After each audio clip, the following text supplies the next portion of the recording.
Hello guys, আপনারা কেমন আছেন? আমি আপনাদের সবার প্রিয় আইটি চিটকিমি। আগের ভিডিওতে আপনারা দেখেছিলেন একটি চিঠি লেখা, এবং আজকে আমি তোমাদেরকে দেখাচ্ছি একটি এসে বা রাইটিং। তো রাইটিংটি হলো দশেরা ফেস্টিভ্যাল, মানে দশেরা মানে আমাদের যে রাবণ আছে সেই নিয়ে। চলে স্টার্ট, আমরা ভিডিওটি স্টার্ট করেছি। Dussehra is one of the major festivals celebrated in India. Dussehra festival is celebrated in different ways throughout India with full joy.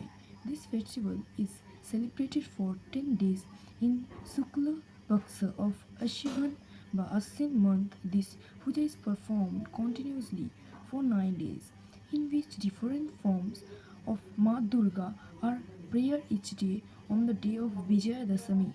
মানে এটার মানে তোমাকে বোঝায়, বাংলা ভাষা যেটাকে বলে দুর্গা মায়ের যে বিজয়া দশমী সেই দিন এটি পালন হয়। Mother Durga killed the Mahishasura demon, and on the same day Lord Rama killed the egotistical Ravana.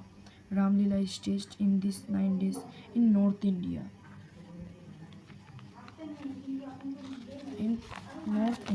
এগুলো দেখতে পাচ্ছ, আমি লাস্ট এটা দেখাইনি, দেখে নাও তোমরা। পরের ভিডিওতে আমরা মানে সহকারে বলবো।